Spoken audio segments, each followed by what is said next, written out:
Yeah, I'm Scott London Hill, Senior Manager in the R&D team, and I'm going to be talking you through one or two changes that we've seen recently in the scheme. So, at a very high level, I'll be talking you through the MERS scheme changes before a bit of a deep dive into contracted out R&D. That will consist of a bit of a high level, what that actually means, how it might impact you, before talking about the new rules in a bit more detail and time dependent, a few worked examples.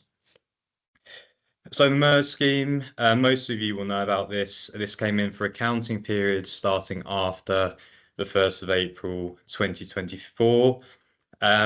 So like I say, most claims being done from this moment onwards will probably be under the merged scheme. One of the reasons that was brought in was to kind of simplify the administration of the scheme. So previously we had under the SME scheme for smaller companies, you couldn't claim for subsidized expenditure. So grant funded projects, for example, you wouldn't be able to claim for. Conversely, large companies claiming under the RDET scheme wouldn't be able to claim for subcontracted expenditure. So this simplifies it, and now all companies are treated the same. The caveat to that and the exception is if you are a loss-making R&D intensive company, that's one whose claim is 30% or more of your total expenditure at a group level, then you can claim under the ERIS scheme. Now, that is ultimately the same as the MERS scheme, except in which the mechanism that you get the benefit, and that is a higher benefit rate if you are highly loss-making as well. So worth keeping in mind there. Overseas relief has been limited. So long story short, if the conditions with which to do that work exist in the UK and you use overseas staff, for example, if they're cheaper or more available, then you won't be able to claim that any longer. Like I say, lots of exceptions to that. So if you think you might have a good reason, then do investigate that further. Last one, and this is not strictly speaking a MERS scheme update, but it's always worth reiterating. If you are a new claimant, then you have to pre-notify HMRC within 6 months of the year end. If you don't do that, your claim is lost. So you really do need to make sure that you're doing it. That's also the case if you haven't claimed within 3 years of that deadline. So if in doubt, please do make sure you're checking that. Otherwise, you will lose your claim in its entirety.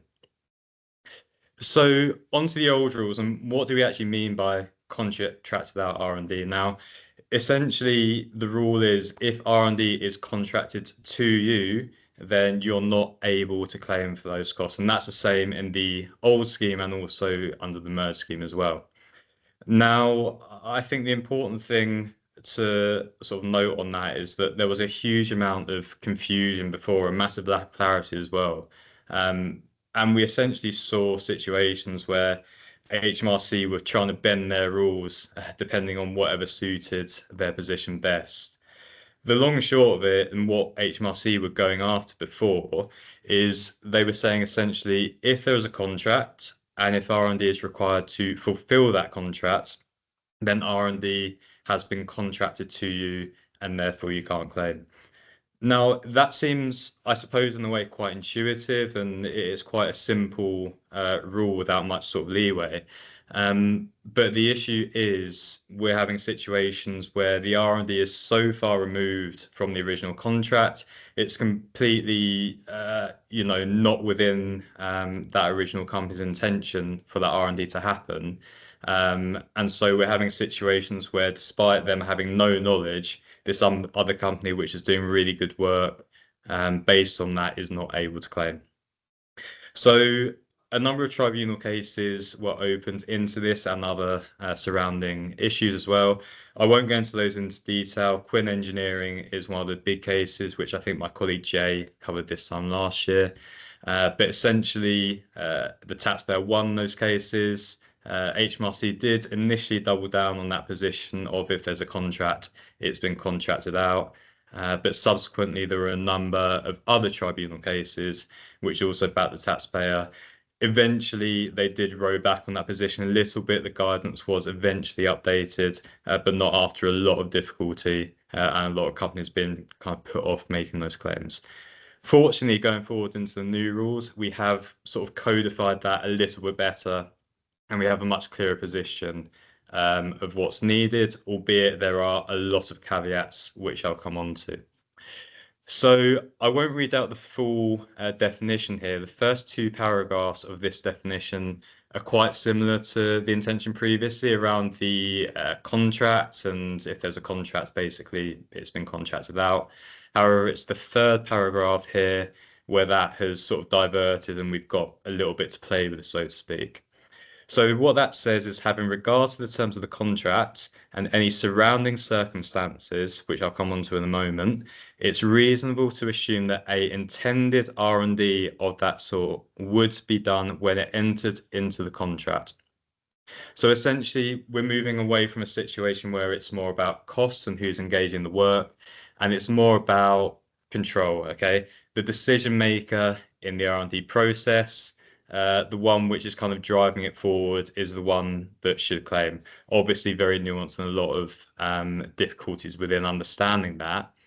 I think the first thing to really take note of is these definitions of intended and contemplated. Now, that's not a sort of colloquial definition of those terms. What we mean by that is it goes beyond the mere awareness that R&D is going to take place, and it really needs a specific appreciation of what R&D needs to be done, and ability to specify that work. So if you are company A in this situation, you do need to be able to explain what the R&D is and not just have a high level understanding that it might happen. On top of that, if this company A doesn't know how another company B is going to do that work, then it's far less likely that they'll be able to claim. So the what and the how are really important. I do think if you are the company A in this situation, you do need to be able to explain, what the advance and uncertainty is in that situation. Very quickly onto the surrounding circumstances. So the first three, which are asterisks here, they are in the old updated rules, which came in quite late on that. But long story short, IP ownership, if you own the IP or retain the IP, it's more likely you can claim. Financial risk, this is more a case of if you don't have any financial risk, you definitely can't claim. If you do, it needs to be looked in the bigger picture. And then autonomy, which I think is a really important one. There's a big difference between company A going to company B and saying, make this component for us, and there's no further instructions, just some specifications, compared to really setting out in detail, okay, this is what we want, this is how you're going to do it. You can't do it this way. We're going to have monthly updates where you're going to report to us. You need to update this person on how it's progressing, all those sorts of things. And in that case, company A would be a bit more likely to be able to qualify. Likewise, in that situation with a component, if that forms part of a wider product for company A will be able to claim for that. If, however, company B, through that process, identifies maybe they have to improve their machinery in order to create that, maybe they need to improve the tolerances, which requires some separate R&D. In that case, they would be able to claim it because they're able to exploit that going forward. Of course, that's very, very caveated. Decision-making process links in with autonomy. And then I think the other thing to note really is the nature of the parties. So it really depends on the relevance of your R&D. If you are a construction company trying to claim for software, that's not your field. You don't have competent professionals in that area, so it's quite hard to justify a claim in there. The only other thing I want to note before moving on to some very quick examples is if company A is an irrelievable claimant, so that's one which might be a university, it might be a foreign company, then it again becomes a bit more likely that company B can claim. So, like I said, I'm going to speed through these examples just because of the time. Hopefully, these ones are quite simple. So, company A undertakes a software project. It engages company B, also a software development company, to undertake some R&D. Company A specifies in detail the nature of the R&D work to be done in its contract. Hopefully quite a simple one there. A did intend or contemplate that the R&D would be done, and they therefore can claim. Going to my previous example, if company A was a construction company, that might be quite different. Example 2, company A undertakes an R&D project to develop a drug. As part of this project, it contracts out testing to company B. So in that situation, the work is relevant R&D company A rather than company B, so they can claim. Again, a bit of a caveat on this one. If company B uncovers difficulty in the testing process, maybe existing tests aren't good enough to identify the drug at the levels required, then company B may also have an R&D claim, which is for a separate project, in effect. And then the last one, which I'll go over very, very quickly again, property development company enters into a contract with company B for a residential tower block.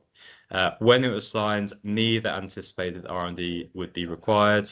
In the course of groundworks, company B identifies R&D at its own expense. Now, of course, in that situation, A couldn't possibly have intended for R&D to happen. Therefore, B can claim for that work. Caveat, however, which is really important, I think, if company B then goes back to company A and they says, we need to do this R&D work, and they agree a variation on the contract, it may well be that company A can actually claim for that again. So do keep that in mind if you are adjusting contracts and stuff like that. So key takeaways, I think at a high level, there's going to be a huge number of grey areas. I know they're quite simple examples and I've not gone in a huge amount of detail, but certainly there's going to be issues where one company has a certain level of expertise, another company has a slightly more granular expertise, and it's going to be quite hard to weigh up those surrounding circumstances where there's some looking one way and some looking the other way. But certainly if you are company A in that situation, I think you should understand what R&D is required and how, and you should be able to explain what the advances and what the uncertainties are. I mentioned the contracts just now, so I think it needs a quite linked up approach with, financial, technical, and legal to keep in mind that R&D benefit. Last thing I think is just before the group election, actually, we do need to keep in mind it's not just in terms of the contract, but the actual working relationship. So if you have any sort of emails, meeting minutes, technical documents, which show that you're kind of driving that R&D, then that's really important to keep track of because it can be really good evidence. And the last point now on the group election. So if you're in a group and company A in the group is contracting to company B, you might have a situation where the claim would have been with company A. You can make an election for it to go within company B. That could be really important for reporting purposes, or if A hasn't done a pre-notification, for example. So do keep that in mind as well. And that is it from me. I'll be back later if you want to ask any questions, and I'll pass over to Sue. Thanks, Scott. That was a lot in a short space of time. Yeah, I can't reiterate enough the importance of getting specialists involved in R&D claims. It's getting a lot of scrutiny. The rules are hideously complex now, and in particular those R&D notifications. It's a really easy way to miss a notification, and then you miss out on a big claim. So new claims, a new entity making a claim, make sure you're in front of those rules and not disappointed further down the road.